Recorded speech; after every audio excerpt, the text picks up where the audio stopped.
In the spring of 2023, a young couple stood in the driveway of a modest three-bedroom starter home in suburban Atlanta. They had saved for 5 long years, meticulously cutting expenses and sacrificing vacations, finally pulling together $60,000 for a down payment. They put in an offer at $20,000 above the asking price, confident that this was finally their moment. 48 hours later, their phone rang. Their offer had been rejected. The house was sold to an all-cash buyer who completely waived the inspection and paid $40,000 over asking price. But this buyer wasn't a growing family looking for a place to raise children. It was a multi-billion-dollar private equity firm operating out of a skyscraper on Wall Street. Across the United States, scenes like this are no longer the exception. They have become the daily reality.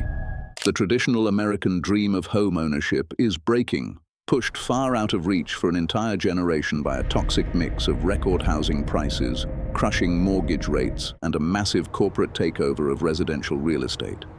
To understand how America reached this breaking point, we have to look back at the historical foundation of the modern housing market. For nearly a century, owning a home was the bedrock of the American middle class. After the Second World War, government policies and government-backed mortgages turned housing from an exclusive luxury into the primary engine of personal wealth creation. If you worked a steady job, saved your earnings, and paid off a 30-year mortgage, you were almost guaranteed a secure place in the middle class and a comfortable retirement. This formula worked remarkably well for decades because the nation consistently built enough housing to match population growth. But the catastrophic subprime mortgage collapse of 2008 changed everything.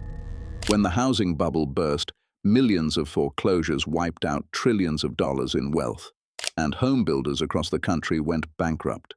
Construction came to a sudden halt. For the next decade, America drastically underbuilt homes, creating a massive structural deficit of nearly 4 million housing units. While the population grew and millions of millennials reached their prime home-buying years, the supply of available housing remained severely constrained. The stage was set for a historic crisis, waiting for a single catalyst to set it off. Take Sarah, a 32-year-old high school science teacher living in North Carolina.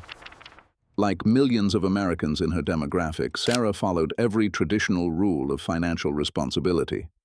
She earned a stable income, built up an excellent credit score, and methodically set aside money every single month. In 2019, when median home prices in her city hovered around $250,000, her goal of home ownership seemed entirely realistic. With interest rates sitting around 4%, a monthly mortgage payment would have been completely comfortable on her salary. But as Sarah was preparing to enter the housing market, global events intervened, dramatically shifting the rules of the game. When the pandemic hit, the financial math that Sarah had carefully calculated for years dissolved in a matter of months.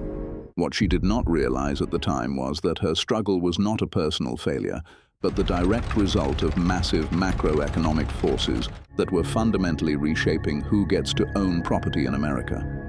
Sarah represents an entire cohort of first-time buyers who did everything right, only to find the goalposts moved further away every time they came close to scoring. In early 2020, as the pandemic paralyzed the global economy, the Federal Reserve took unprecedented action. To prevent a catastrophic financial collapse, the central bank slashed interest rates to near zero and flooded the economy with trillions of dollars in liquidity. Almost overnight, mortgage rates plummeted to historic lows of under 3%. This sparked the wildest housing frenzy in modern history. Millions of Americans, now working remotely, sought more space, while investors recognized a once-in-a-generation opportunity. Bidding wars broke out across the country. Homes were selling in hours, often hundreds of thousands of dollars over asking price. Between 2020 and 2022, median home prices skyrocketed by over 40%, driving prices to heights never seen before. Then, in 2022, consumer inflation reached 40-year highs, forcing the Federal Reserve to reverse course dramatically. The central bank began raising interest rates at the fastest pace in modern economic history. Mortgage rates doubled in a matter of months, climbing from 3% to over 7%. Historically, when interest rates rise sharply, home prices fall because buyers can no longer afford high monthly payments. But this time, the market did not experience a traditional price drop. Instead, the entire market froze in place. This created what economists call the lock-in effect. Millions of existing homeowners who secured 2 or 3% mortgage rates during the pandemic simply refused to sell. Moving to a new home meant trading a cheap mortgage for a 7% rate, effectively doubling their monthly housing payment for the exact same amount of debt. As a result, the supply of existing homes for sale evaporated overnight, keeping prices artificially elevated despite historic borrowing costs. With inventory starved and prices remaining at record highs, a powerful new actor stepped decisively into the residential housing market: institutional corporate investors.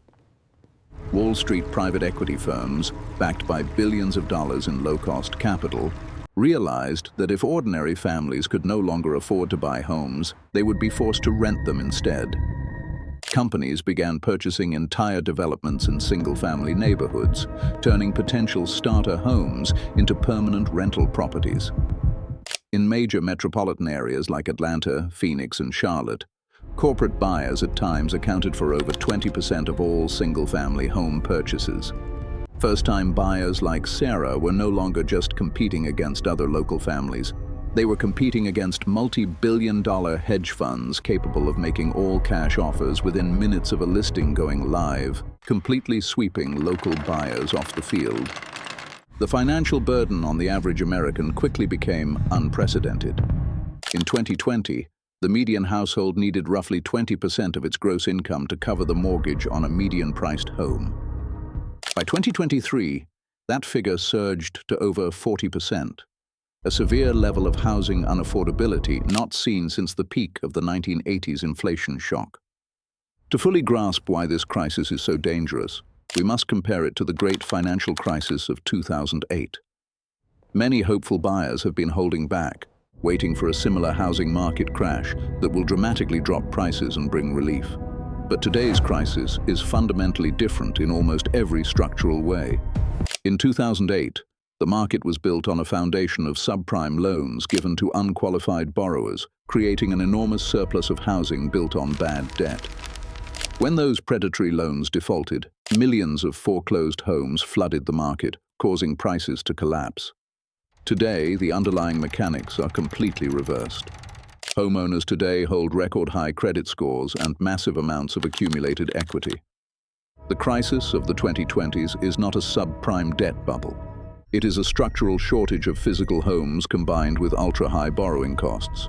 There is no massive wave of foreclosures coming to save the market. The turning point of our era is the quiet realization that high housing costs are not a temporary spike, but a permanent structural shift. The traditional pipeline that allowed middle-class families to transition from renting to owning has been severed. Wealth is no longer being broadly distributed through real estate. Instead, equity is being consolidated at the top, fundamentally altering the economic trajectory of the American workforce. The long-term consequences of this shift will reverberate across American society for generations to come.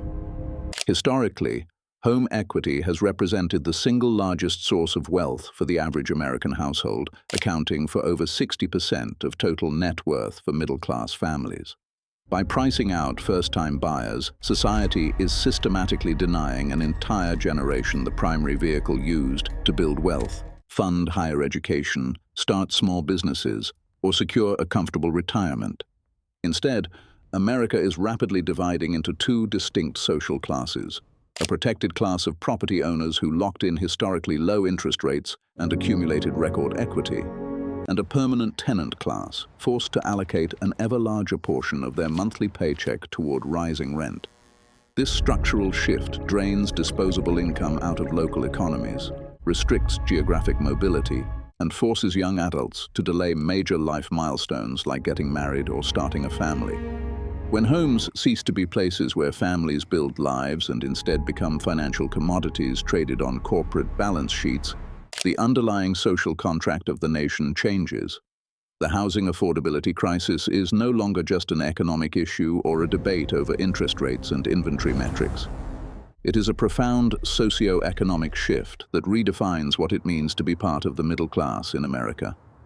If residential property remains a speculative financial asset rather than a foundation for human stability, the dream of upward mobility will remain locked away behind prices that ordinary working people can simply no longer afford.